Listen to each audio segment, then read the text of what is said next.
Hey guys, welcome to Unity Radio 97.9 FM. My name is Susan T. Ouellette. I am the host here at the SuSanity Life show here at the Unity Radio station. Super excited to be here on this beautiful sunny day.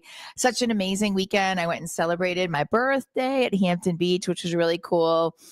With my boyfriend, and it was so fun. And it was interesting how many signs that I kept seeing. And the last sign that we got to see, him and I, were the horses on the beach. And I don't know if you've ever been to Hampton Beach, but I don't know if I've ever seen, and I don't think I've ever seen horses on Hampton Beach.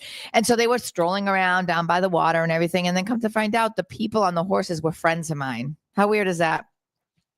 Interesting how the universe works, right? We always have this like circle of something going around at every single moment, right? From north to south to east to west, earth, air, water, fire. There's so much inside of us right now that we're trying to find our path, find our journey. And so when I was asked by Ernie and Bernard, this gentleman Bernard, to have this amazing gentleman on my show, I had to. And after him and I talked on the phone yesterday, it was even more apparent. And then even just now, like I was sitting outside on the street, and I was going to park in this spot that was 15-minute parking something. And I was like, oh, should I park here? Shouldn't I park here? Should I park here? Shouldn't I park here? Because I don't want to get a ticket. So I looked up to see how much tickets are in Worcester. If you're parking someplace you shouldn't be, they're $40. And so I was like, do I want to pay $5 or 40? I'm like, yep, 5. And when I looked straight ahead, there was this awesome gentleman walking in front of me with his overalls and this white shirt. And I was like, geez, I wonder if that's my guest. So I'm like, well, whatever. So I get back in the car and I drive to the garage and I pull in and he's getting out of his car, and sure than the circle, it was him. So how cool is that? How the universe works. So I want to introduce somebody to you guys who is originally from Worcester, but has lived in California and has been to Mexico and Belize and all these amazing places and done these amazing walks and these amazing journeys. And I just want him to tell you a story, because his story to me like brought a tear to my heart, because it was so genuine and so amazing. So I want to introduce you guys to Brother NorthStar. Amari Polarisel. Is that how you say it? Amari Polarisel. I said it right. Mm-hmm. Amari Polarisel. Welcome to the show. Well, thank you. Thank you very much. I'm so excited to have you here. Thank you. You know, when we were talking on the phone last night, our conversation was hands down probably something that I needed, because I just went on this awesome retreat with a bunch of women. It was this men and women, not just women. And it was a religious retreat, but not so much a religious retreat. It was more of a connecting to myself, because I've had so much going on with my mom going into a rest home, and then my son being in the Marines, and then all these things that are like my business that I own and friends and things, all these things coming at me all at the same time, that when I was on the phone with you and you were saying things to me, I was like, okay, well, that makes sense. And that makes sense. And I was flipping the pages and I was like, well, I definitely met him probably at UMass. And because it's a circle going around right now. And it's just indigenous of how we're all connecting the spirits of light and the love and light and all that stuff. It's just truly, we're so gifted. And I don't think people realize how gifted that we are, So why don't you introduce yourself and tell people a little bit about you, and then we'll kind of get into your story a little bit, and you can just pretty much take the reins, but Well, I was born Gregory Dean Smith, affectionately known as Smitty. I was born in St. Louis, Missouri, moved to New York, to Harlem when I was 2. My family moved there. And I grew up in New York and ran the streets of New York, spent time at twice at Rikers Island. And before, a friend of mine who was going to Clark University, he and I used to creep thief together. He went through Harlem U, the Harlem Youth Act. They call it HARU, but it's Harlem Youth Act. Got his GED. Yep. And got accepted at Clark University. So he'd come back to New York and he would come to the streets, and I treated him well. I treated him nice. And he said, well, if you ever want to get out of this rat race, here's my address. I'm in Worcester. I'm going to Clark University. Well, one day I got on the bus. willy-nilly. I lost his address. Okay. But I remembered Worcester. It was a strange sounding name, and I looked up at the Greyhound in Massachusetts. I said, "Yeah, that's it." And I got on the bus. $12 at that time, 1973, and I got off the bus. I called Clark University, asked for him. They gave me his phone number. I called him, and he got me. He got me a cab to come there, and when I came to Worcester, I brought with me all my bad habits that got me locked up in jail, my criminal ways, and but it was nice town. It was different than New York, where you're looking over your shoulder both ways. You know, it was a little more relaxed here, and at that time there was a club down on Main Street called the Kitty Cat Club, you know, owned by Reggie Waller. And, you know, everybody hung out down there. So I went down there. I met a lot of people. I met different people. I became known in the city for criminal activities, you know, selling drugs. And so when I came here, I didn't come here with the best of intentions. And I came here thinking about myself and how I could make money, you know, wherever I'm going. And but because the city closed down at 2:00, and I come from a city that never sleeps, eventually that's going to slow you down. You're going to get more rest. When you get more rest, you begin to think a little better. You'll be able to make better choices. It took 3 years to slow me down because I left, came back, left, came back. You know, I left with a woman one time, and then left and came back. You know, that didn't work out, and I got another woman, and we left. And so I have been in and out of Worcester since 1973. Yeah, yeah. And so now I am back, Susan, with a great story to tell about my transformation, about the places that I've been, the things that I've learned, and what I have to offer, the positive things I have to offer Worcester for its internal growth and revolution. Yeah, you have something big coming up on October 10th. We'll get into that a little bit more so people can know like how to find you and what exactly you want to offer on Friday and things like that too. But so you said you were in Rikers and you were in there for for a couple years? Yeah, well, first time was 6 months. Okay. For possession of a pistol. And the second time was 1 year for possession of a pistol. So the second time, it was kind of sort of, you know, my friend, it wasn't my pistol. My friend got into an argument. He was getting ready to fight. And he said, "Here, hold my gun." And I held it, and I didn't even want to see the fight. I went upstairs into a pool room, and the guy he was fighting told the police, and his friends got a gun upstairs. And so I was back at Rikers Island 30 days after I got out. Wow. So did you, you said that you dealt with drugs and things like that. Did you do that to survive? Like, is that why you needed to do that? Or did you just enjoy it? Well, both, you know, when I left my father's home, my father was a school teacher, and he gave me and my brother good and still good upbringing in us. But he was stressed out. He was stressed. And I was like, I don't want to be like that. I don't want to live like that. And I don't want to have the stresses that, you know, so I was looking for shortcuts. And I left home very early, you know, 14, and the streets took care of me. The streets took care of me, you know, pimps, hoes, pickpockets, con artists, drug pushers.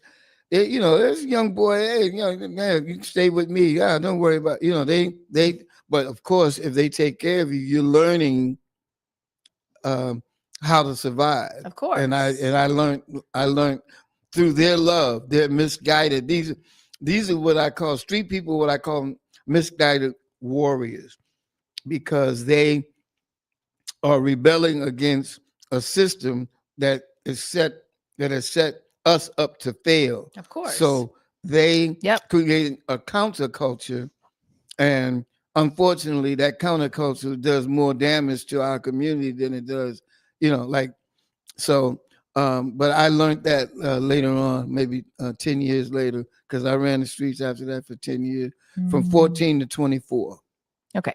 And then at 24, you were around the country, you said, and then at 24, I think it was in 1977, you came back to Worcester. Yeah. Yes. In 77, I came back to.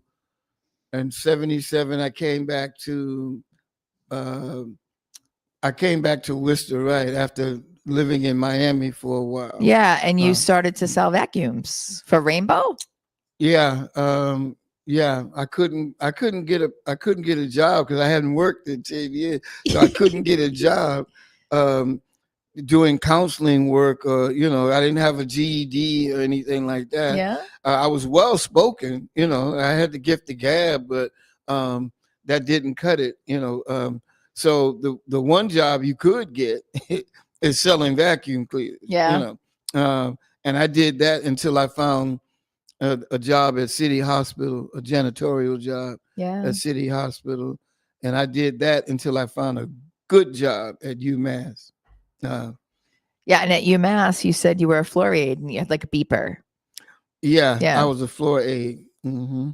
That must have been really interesting. So you have the most incredible energy. And I mean, even I can just see you like selling vacuums, like Rainbow, like the way that you connect with people is beautiful, and I think that like as sovereign beings and people of the light, it's hard for people to understand us. And what you just said, even about people on the streets, like I was talking to a couple of friends of mine, and how like years ago when they decided to close down all the mental health institutes and stuff, and they just told people go outside, like there was no help. And the same, God forbid, but with our veterans, I mean, I see so many veterans on the streets, and I see so many things on Facebook and stuff about that they're not getting help and things like that. I failed to mention that I work for them too. Yeah. I work for that mental institution. Yeah.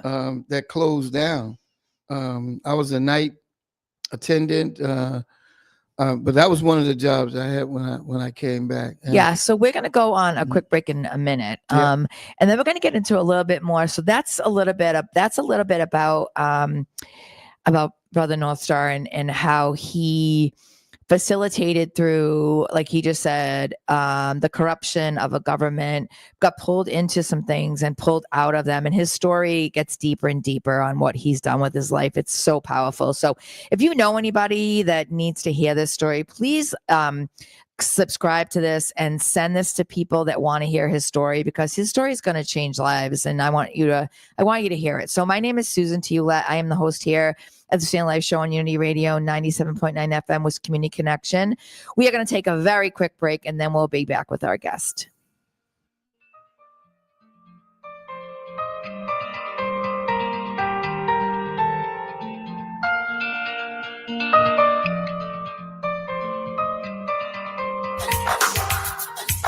Unity Radio.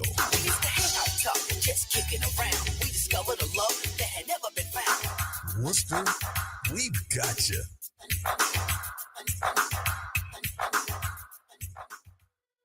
Hi, I'm Suzanne Graham Anderson, also known as Positively Suzanne, host of Black in Business, Thursdays at 5 p.m. on Unity Radio 97.9. Black in Business is a series of conversations with influential members of the Black business community. These entrepreneurs knows what it means to risk everything to create successful businesses and spark positive changes in the community. So join us. Again, I'm Suzanne Graham Anderson, also known as Positively Suzanne, right here on Black in Business, Thursdays at 5 p.m. on Unity Radio 97.9, Worcester's Community Connection. Are you navigating healthcare for a loved one, or working in the field and seeking tools to protect and empower patients with confidence? Join us on October 14th at Assumption University, Worcester, for their 2025 New England Patient Advocacy Conference. Get expert insights on misdiagnosis prevention, tools to navigate elderly and dementia care, ways to reduce medical errors, and earn CEUs too. Nurses, social workers, case managers, and caregivers are encouraged to attend. Visit nurseadvocateentrepreneur.com to register now. Limited seats are available. Reserve yours today.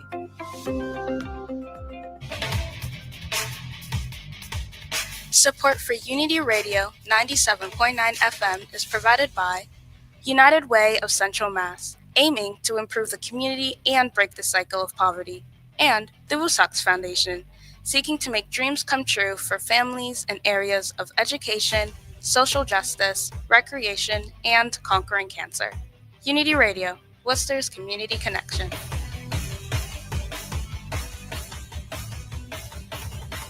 You're listening to Unity Radio, Worcester's community connection.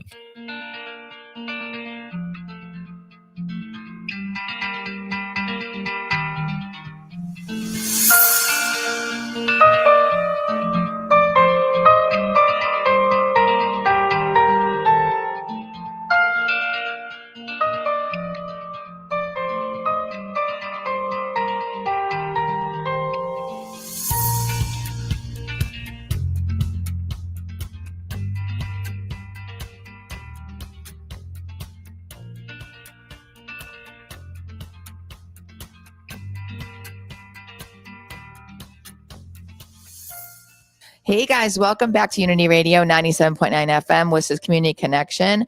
My name is SuSanity Life. I am the host here at the radio station at the SuSanity Life show. Super excited to be here with my guest, Brother NorthStar. Do you want to be called Brother NorthStar or Amari Polarisel?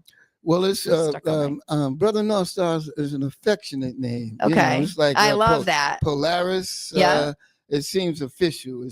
But Brother NorthStar is, and I am a brother to humanity and to the planet. I love that. I love that. And so that's kind of where we're going to go next, because we talked a little bit about you and what you did at UMass and what you did, in City Hospital and things like that. But you also have this amazing entertainment quality about you, right? So you sing and dance, and you've had a lot of different, and then I told you about, what did you call Robert Anderson? Sugar, what did you call him? Oh, Sugar Lump. Anybody listening that knows Smitty, or I'm affectionately known as Smitty, and Robert Anderson is affectionately known as Sugar Lump. I cannot wait to tell him that you were on here. I haven't talked to him in a long time. I don't even know where he is, but I can't wait to tell him. So after you got involved, how did you get involved with the Worcester Entertainment Club? Because you did that for several years too, singing and dancing. And that brought you into even more like infomercials and things like that. Talk a little bit about that part of your story. Well, when I got back, selling vacuum cleaners and going off of that script, I didn't do well selling vacuum cleaners, but I did realize that I was a natural born actor, because anytime I got into a person's apartment and I was delivering my pitch, I was performing. I was a good entertainer, and the people eyes were, they were measured, but they just didn't have the money. The people were sending me to, wrong areas for selling a vacuum cleaner that costs $500, even though, there's a down payment and then you can pay for it. They just didn't want to do that. And it's still to this day a beautiful machine. I'm selling it now. It takes the dust out of the air. It traps the dirt and water, the dirt that you vacuum up. It traps it in water so that the porous filters of the vacuum, when they get clogged, then everything starts going back up into the air again. So it was a great machine. I know when I was younger, my mother had an Orec. Is that the similar? Like, I remember having an Orec at my house when I was little. Did it have a water filter? Did it have a No, water it was base? like the old one with the bag. No. Anything with a bag is just so. At any rate, I learned. I was like, wow, my acting skills were, and so, and then I heard about the Worcester Entertainment Club. They were auditioning for talent at Plumley Village, and I went down there, and I had I was singing and dancing to a tape, and he had a band there, and I was singing and dancing to a tape. I think I was singing that old Black Magic and I've got you under my skin, some old Ella Fitzgerald songs, and what sold me to him was my personality and my ability to act. I was tone deaf, but I had great stage presence because I'm up a little up in age. This is in 80, 81, 82, something like that when I met Tony. No, it was in the 70s that I met Tony, and I came back in 81, 82. But then we traveled around to all the nursing homes and the hospitals and other shut-in areas. And then in anytime there was a big event with the mayor's office and all of that, I would perform. And it was giving me great experience. Oh, I'm sure. Where and I didn't care about the money. I didn't care about that he wasn't paying me. I just wanted to perform. And I was a ham. And I learned tap from a local 2 tap dancer, Nimmy Wilson and Reggie Waller. These were old school tap dancers that did rhythm tap, like the Nicholas brothers. They were very good tappers, and I went to them and told them I wanted to learn how to tap, and they spent a little time with me. And so after I left Quinsigamond, I went to Quinsigamond Community College for 3 years, just to stay busy. Who wants to go to a 2-year school for 3 years? But just to stay busy and keep up with my entertainment. Yeah, I went for 5. Yeah, so I switched my major like 4 times. But there for was a 2-year college. Yeah, there was I was staying in a rooming house across the street from the Worcester Library. I was just going to ask you about that because then you had the I was staying there, and then a fire broke out. The fire broke out because really nobody in the rooming house was paying rent, and I think the man he arranged for the fire. But at any rate, I lost everything I had, and was standing outside in my pajamas, and the Red Cross took us all for a night stay there, and they gave us certificates to go to Kmart and get more clothes and where to get food. And somehow, I don't know who did it, who was responsible for shooting all the fire victims up to the top of the list of Section 8. Yeah. And so we were to report to the Section 8 office, show them our certificate, and they gave us a certificate to go look for an apartment. And that turned my life around. That expedited exponentially, because now I got a certificate to go get an apartment. I got an apartment. I got a welfare check. I'm getting food stamps. I don't want to work.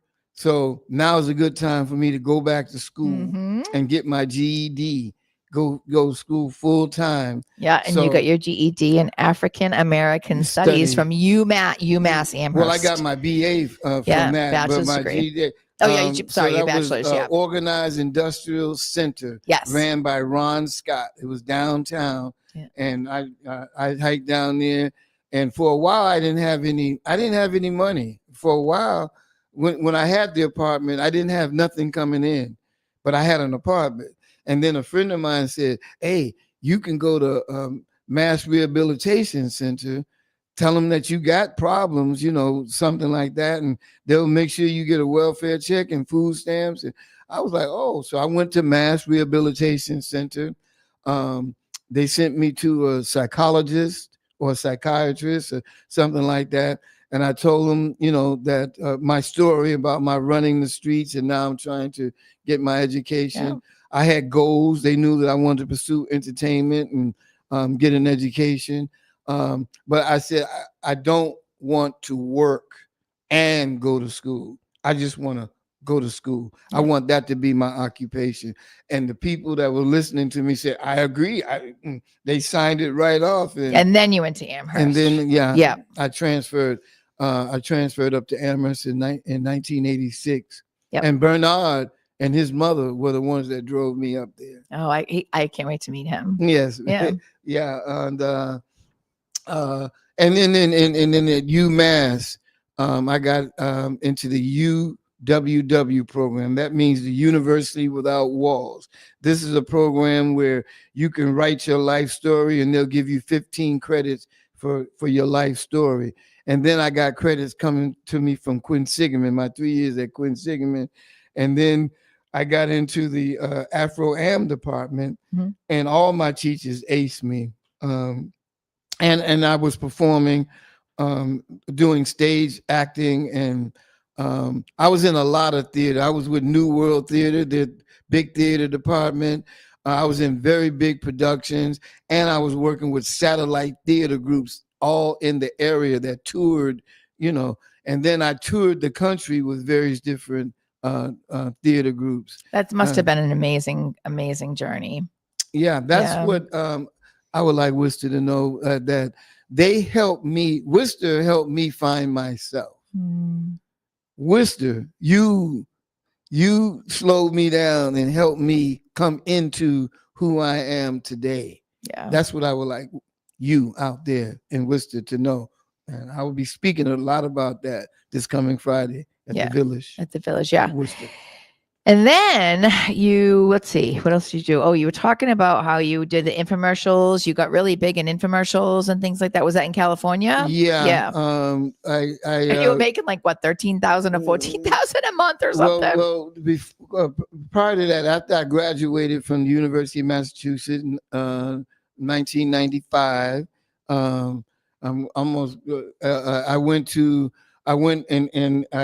signed up with Enchanted Circle Theater. This is a group that toured the region all over the place, and I made really good money doing that. And then I went to California to become an infomercialist. Yep. And then right after that was when what year was it that you found the New England Peace Pagoda?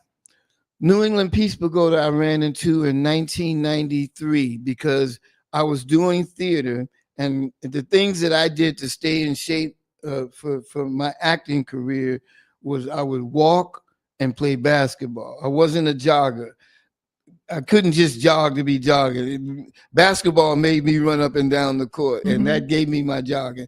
But I would walk the bike trail for 19 miles. It would be 19 miles. I walked it from Amherst to Northampton, and Northampton back to Amherst, and it was a total of 19 miles. 2 to 3 times a week. Yeah, 2 to 3 times.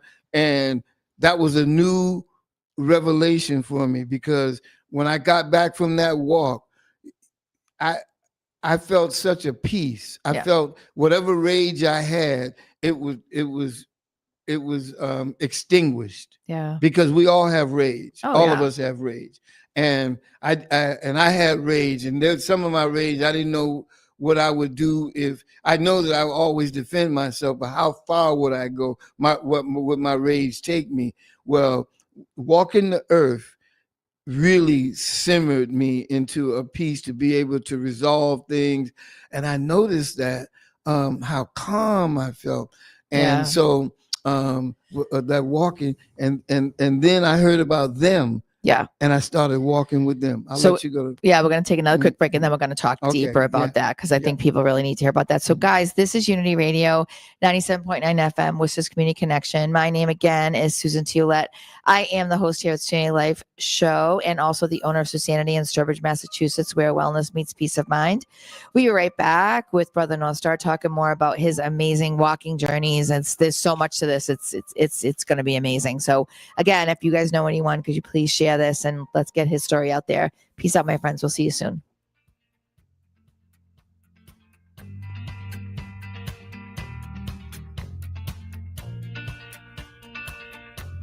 Mr. Telephone Man, there's something wrong with my line. What's up, Worcester? I'm Angela Gray, and you're listening to Unity Radio 97.9, Worcester's Community Connection. When I dial my baby's number, I get a click every time. Tune in to Affirmations with Alex, and together we will affirm our way to a healthier mindset by listening to empowering messages. Hi, I'm Alex from Affirmations with Alex. Join me every Monday through Thursday at 10 p.m. on Unity Radio 97.9 FM, Worcester's Community Connection. Hey, what's up, Worcester? It is Jacqueline Carr, and I'm inviting you to be inspired with me each weekday morning starting at 5 a.m. with the Jacqueline Carr Show on Unity Radio. I'll get you going with the motivating words, special guests, and the absolute best inspirational music, and a few other surprises. But you got to tune in to Unity Radio every day at 5 a.m. to get your praise on. It's the Jacqueline Carr Show from 5 a.m. to 6 a.m. right here on Unity Radio 97.9, Worcester's Community Connection, and also streaming on WUTY.org. At KivaCenters.org, we believe every story matters and healing starts with being heard. The Kiva Centers are here to explore the paths of mental health, recovery, and wholeness with you. Visit KivaCenters.org, a statewide leader in peer-led support and recovery services, from Worcester to Western Mass. More information is available at KIVACenters.org. Kiva is lighting the way forward. Hi, I'm Randy Floyd, host of the Unity in the Community Show on Unity Radio 97.9. Join me and my guests as we discuss topics on embracing our diverse cultural communities, the music, the arts, and healthy lifestyles. I'm Randy Floyd, host of the Unity in the Community Show, Wednesdays at 3 p.m. on Unity Radio 97.9, Worcester's Community Connection. Let's talk, Worcester. Unity 97.9.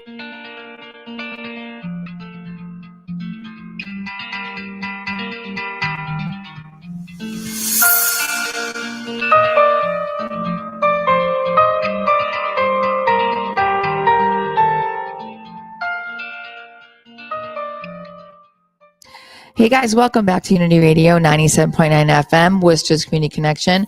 My name is SuSanity Life. I am the host here at SuSanity Life Show. Super excited to be here again with Brother NorthStar from, everywhere. California, Mexico, Worcester, mainly Worcester, though. That's where he just totally wanted everyone to know like how Worcester changed his life. And for those of us who grew up in Worcester, me being one of them, I can definitely attest to that. You know, definitely meeting people, still friends with people, reconnecting with people from years and years ago that you just, I don't know, it's like this indigenous feeling. And we were just talking a little bit about how he started his walking constantly actually with the New England Peace Pagoda, but there's so much more to it with Sister Claire and walking the Caribbean. And, you walked 10 years until 2003. God, the stories he told me was insane.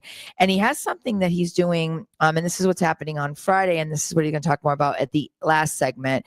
It's called One People, One Earth. So tell them now, because we have fit 12 minutes. Tell everybody how, when you were walking, what it did for you. Because one of the things that you had said was that during 9/11, something shifted in you, and that you were already walking, but then something stopped you, or the voice stopped you, and you waited for that inner voice. And then once you heard that inner voice, that's during 9/11, you knew that you had another assignment. And then you went to prisons to walk. You did all these amazing things after that too, after 9/11. So tell our viewers and listeners about that a little bit more, please.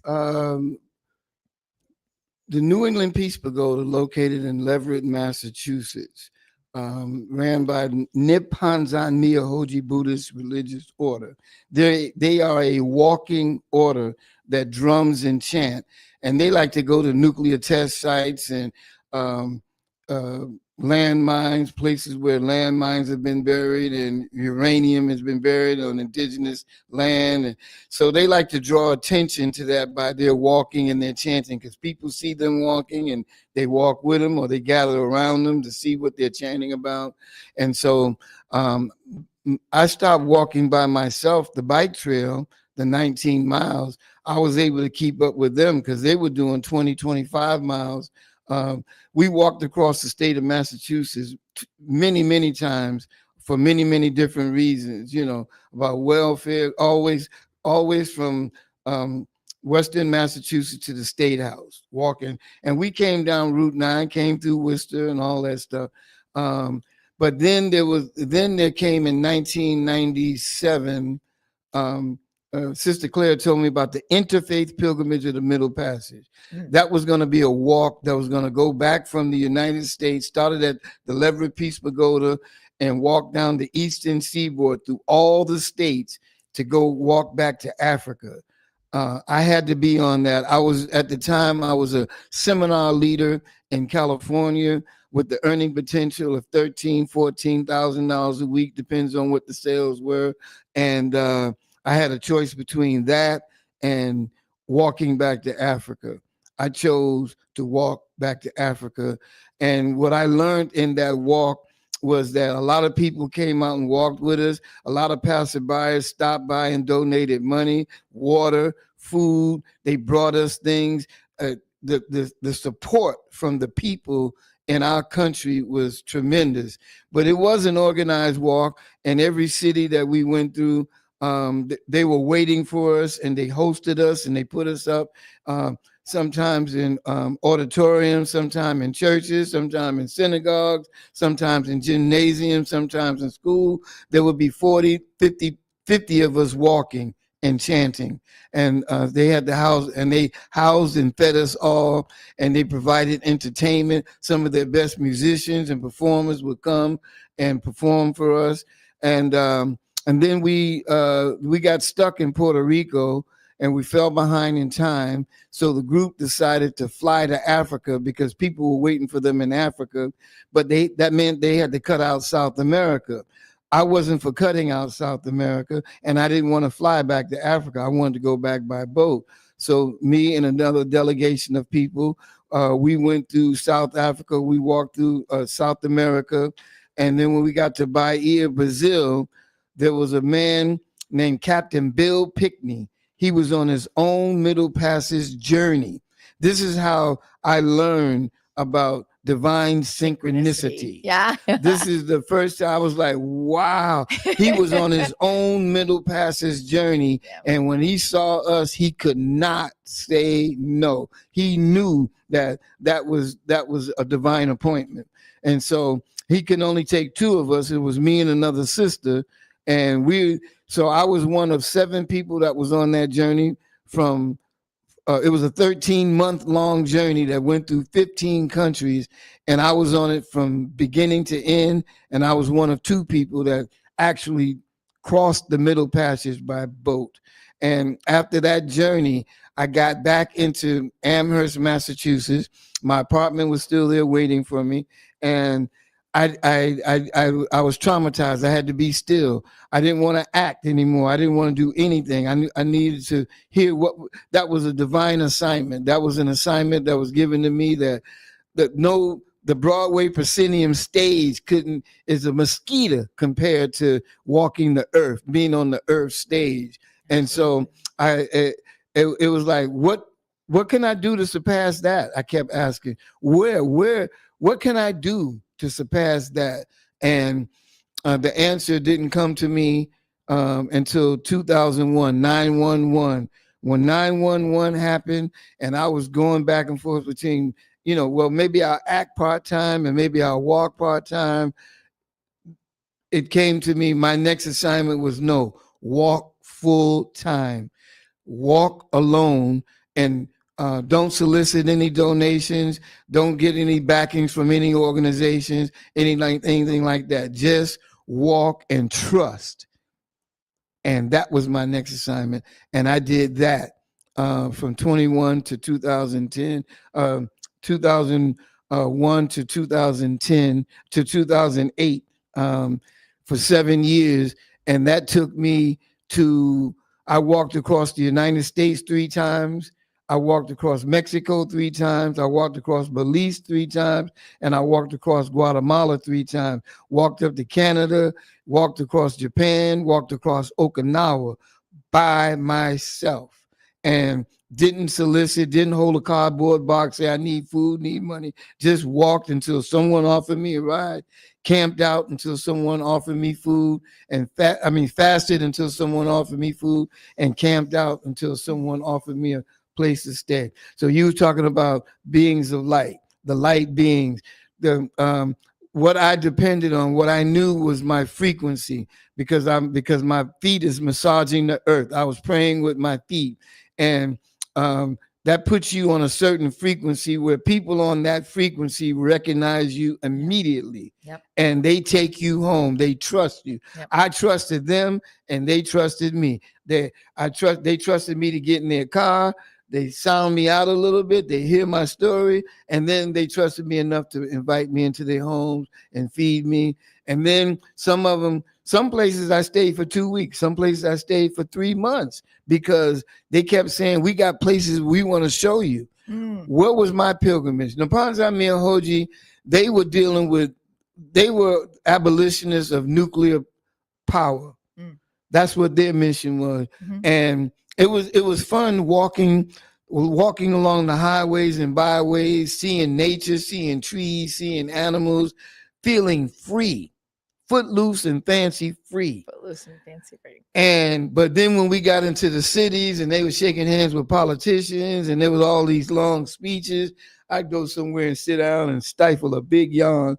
I would, so, you know, the places that they were going, I kind of tired of going there. So I designated places, sacred places to go and offer prayer at. I would go to sacred sites and places of pristine beauty. You know, I've got photos of these places, you know, places that, I mean, beautiful rock formations that you've never, the likes of you, which you've never seen before. And I would do nature, be nature, become nature. That was my pilgrimage. That was my journey. It's the best feeling. Yes. Grounding. Oh my goodness. Yeah. Being around water. I camped out around water. Oh, me too. And I knew that I would be provided for. I knew that I was well protected. And I did that for quite some time. Yeah. So one of the things you said too, after you did all that, you talked a little bit about your mom, and then you also talked about your second mother. And I have to tell you, when I hung up the phone, I was literally crying because you were saying how your second mother passed away in 2013, and I was like, oh, is that your stepmother? And you said, yeah, but she's my second mother, and that was like, wow, my heart was like, I was like, wow, what a beautiful sentiment for someone that you love, you know, because I don't even know really where half the words come from in this world. Stepmother, stepfather, whatever. Where does step come from? Second mother, second father. That's a beautiful sentiment. Like that's amazing. Talk a little bit about. So I think some things happened during that time too. You had your 10-month pilgrimage, the World Heritage Parks, the ancient ruins, and that's kind of how you got into that One People, One Earth journey. Correct? Oh well, no. One People, One Earth started in 1995. I wrote a play called Chatting with the Mother. Okay. And basically that was about one people, one earth. And I began to chant that everywhere I went before hundreds and thousands of people. When I say one people, you say one earth. One people, one earth. Yeah. Yeah. I was able to do that all over the world. Perfect. Yeah. So that's what we're going to talk about the next segment, because I think that's going to bring us perfectly into what's happening on Friday. Correct? Okay. Yes. Yeah. So guys, I'm so excited actually to be here with Brother NorthStar and Oscar, my amazing producer, and so grateful to Ernie at Unity Radio for allowing this to be part of my journey, because I love bringing people on. So if you want to join us on the show and talk about your story, we would love to have you. You can find me on Facebook at Susan T. Ouellette. You can find us at Unity Radio as well if you want to. But my name is Susan T. Ouellette. I'm the host here at SuSanity Life show at Unity Radio 97.9 with Community Connection. Super excited to be here with Brother NorthStar again, and we'll be right back to our last segment. See you soon.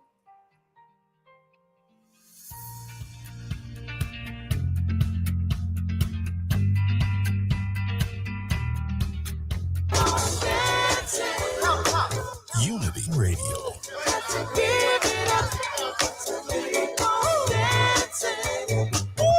Worcester, we've got you.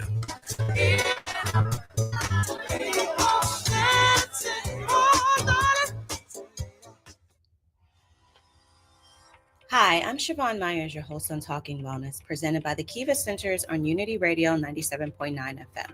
As a licensed mental health professional and leader in the field, I believe every story matters and healing starts with being heard. Whether you're navigating life's challenges or lifting others through theirs, I'm here to explore the paths of mental health, recovery, and wholeness. Tune into Talking Wellness on Unity Radio 97.9 FM every Tuesday from 5 to 6 p.m. for honest conversation and inspiration. This program is sponsored by the Kiva Centers, a statewide leader in peer-led support and recovery services. From Worcester to Western Mass, Kiva is lighting the way forward. Talking Wellness, every voice, every journey. Speak up, be heard, and of course, be well. Are you navigating healthcare for a loved one or working in the field and seeking tools to protect and empower patients with confidence? Join us on October 14th at Assumption University, Worcester for their 2025 New England Patient Advocacy Conference. Get expert insights on misdiagnosis prevention, tools to navigate elderly and dementia care, ways to reduce medical errors, and earn CEUs too. Nurses, social workers, case managers, and caregivers are encouraged to attend. Visit nurseadvocateentrepreneur.com to register now. Limited seats are available. Reserve yours today.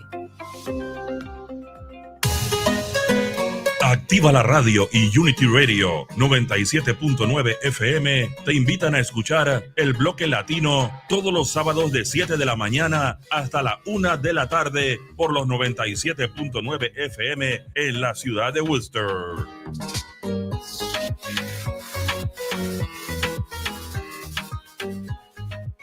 Hi, this is Raymond Lopolito, the general manager of the Worcester Smiles Football Club, and you're listening to Unity Radio, Worcester's Community Connection.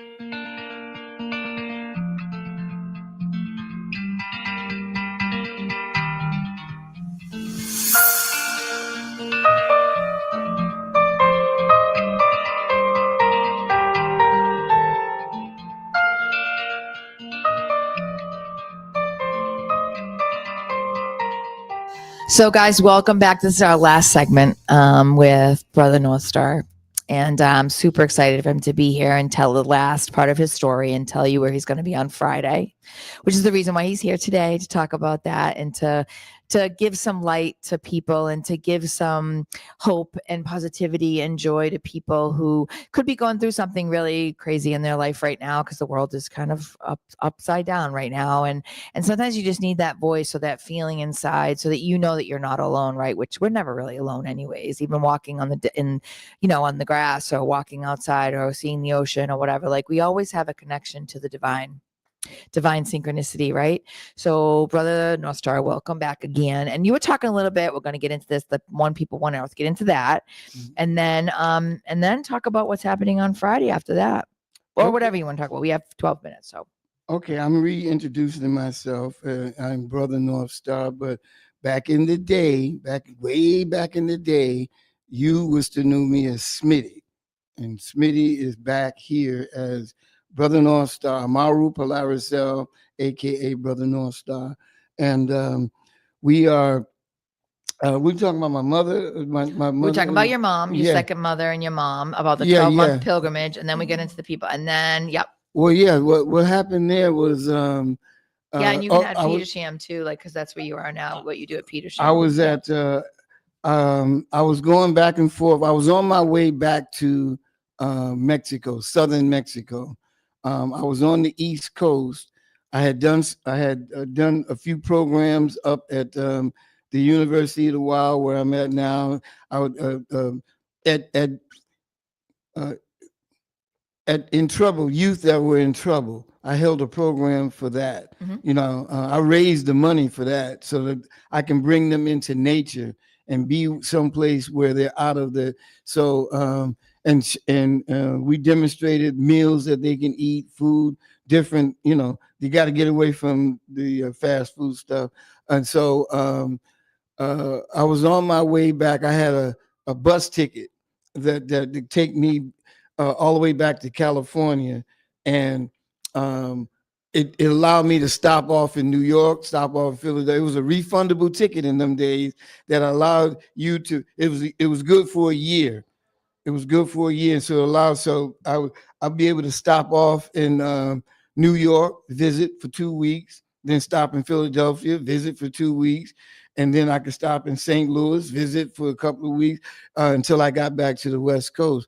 But when I got to New York, I saw that my second mother was not doing very well. Now, I was there a year before that, and I saw glimpses of it, but I said, no, she still needs her independence. But when I was there at that particular time in 2008, and at the time I was also a delegate for Cynthia McKinney, who was running for the Rainbow Party Coalition, the Rainbow Party against Obama.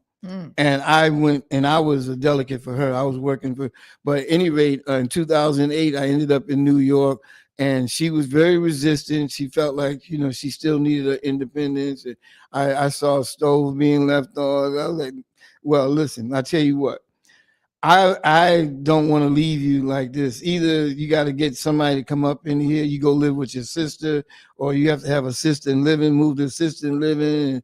And so she eventually said, okay, I need the help, and I took care of her. And so yeah, I call her my second mother because she was a mommy. She was very good, and we were related. And there's no step to it. There was no, she was a mother, and I saw her to the other side. Made all her arrangements like I did my biological mother. And so when she passed away, she left me well off, and well off. For me was it was quite a large sum of money to go and tour the world, go around the world. I went around the world, was gone 10 months. And I went to six continents. I went to 2 countries in 6 continents. And that took me about 10 months to complete that. And so when I got back to New York, that was my One People, One Earth World pilgrimage. Yeah. And that was going to the holy places of the prophet all throughout Israel, going to the Giza Plateau in Egypt, going to Machu Picchu in Peru, going to all the ruins, the World Heritage Parks. They're the heritage that's being kept for us human beings. They're our heritage parks, but they're charging an astronomical amount of money for you to enjoy your heritage. But so I went and I experienced all of that. I wanted to see this earth. I wanted to see all of this earth, and I wanted to see the natural wonders of this earth. And I've done that, and I will continue to do that. There are places I have not been. I've not been to Antarctica. And now, other than what you're doing this Friday and being back here in the community, Smitty, guys, this is Smitty, just in case you don't know, Brother NorthStar. You're also in Peterson, that's where you live, and for University of the Wild. And was it Dr. Larry Ball? Buell, Dr. Larry Buell. Yeah, and you're mentoring to students, you're an advisor to the owner, you're a facilitator, fire circle, all these amazing things that you're doing on top of what you're doing here in different ways, that like you're also doing this. That's amazing. Yeah, I'm calling people back to the earth. We're one people, one earth. Yeah. We're one people, one earth. So, I'm calling people back to a place where they can get grounded. The fire circle. What was the fire circle? What is so significant about sitting around a fire? Well, it was the first church. It was the first theater. This is where our ancestors first came and sang songs and told stories and shared their insights, and some did it in a theatrical way and some did it in a spiritual way. But that was our first television, the fire. So coming back into that, leaving the cell phones behind and stuff, coming back to the earth, having some drumming going on, having some storytelling and things like that. It just brings you back into your grounding. When you come out of that, you have a sense of you get a compass. You get a sense of where you want to move next. How can you keep that going? Because this civilization That's what they want to call it. Is sucking. It sucks. It sucks your natural energy, your frequency. It drains you, and what replenishes you is the earth. Oh, absolutely. Is the earth, and so I go there, and I'm his facilitating when people come around. I'm an elder, so I the people seek my counsel. I offer it. I don't go upon people and offer unsolicited advice. If they're interested, I'll. Do you find that, like, we got to go soon, but do you find that hard as what you do for work, like not wanting to I have a hard time being a healer myself, like at SuSanity, and like meeting people and talking to people. And I love what I do. But I have a hard time not doing what I do. Like, I want to be like this person. I had to pull back quite a few times because it's almost like I knew what I had to do for someone, but then I'm like, oh wait, they might not want it anymore. And then like, why wouldn't they want it? And then like, oh, they probably don't want it. So it was like this thing I fought myself with for many years since I got out of massage school. And even before that, way before that, like when I wrote the books and everything, I'm better than I was. But did you find that hard at all? Oh no, only if they come to me. If they come to me, that's what it would be. Yeah. But I want to say that walking the earth was the greatest job. Walking the earth, being free, not soliciting donations, just trusting in my higher self and trusting in the Creator is the greatest job in the world. I think I need to go for a walk. So we're going to have all of the information for you guys on our Unity Radio page. I'm going to put it on my page. I'm not sure if Brother NorthStar, do you have a Facebook page? I have a Facebook page. Yeah. So tell the viewers what your Facebook page is. I'm Brother NorthStar on Facebook. Okay. You find me under Gregory Dean Smith on Facebook. And then it'll say Brother NorthStar. Because on Friday, where can they meet you?